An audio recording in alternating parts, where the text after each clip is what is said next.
বিবি ডাক দিয়া কয়, স্বামী গো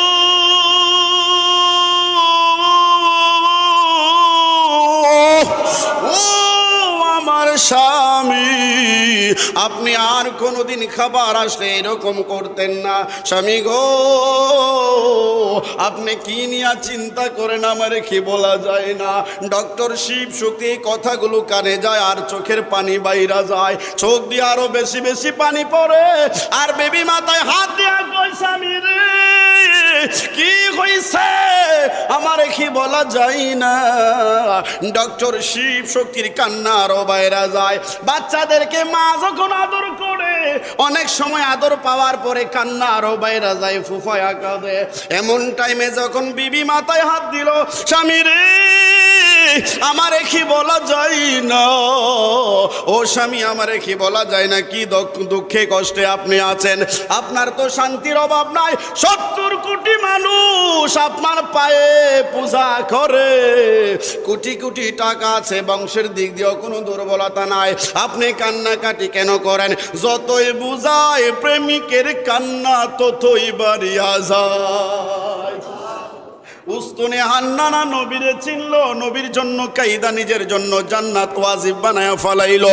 ডক্টর শিব শক্তির কান্না বাইরা যায়। এমন টাইমে বেবির হাতটা নিজের হাতে নিয়া হাতের উপরে হাত দিয়া কয়, বিবি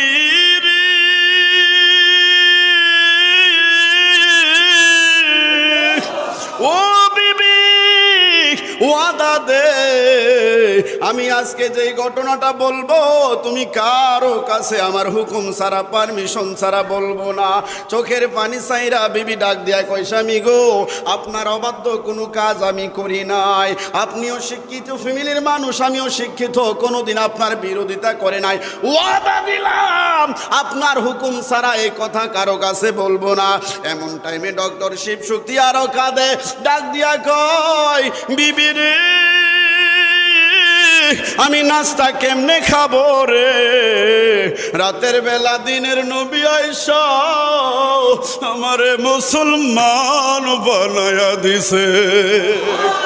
ওই নবীর দিদার আমাদের চাই কি চায় না? তুমি আমারে মদিনায় এনিবানি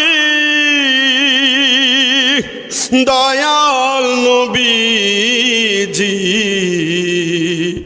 আমারে মদিনায় নিবানি, বলেন আমারে মদিনায় নিবানি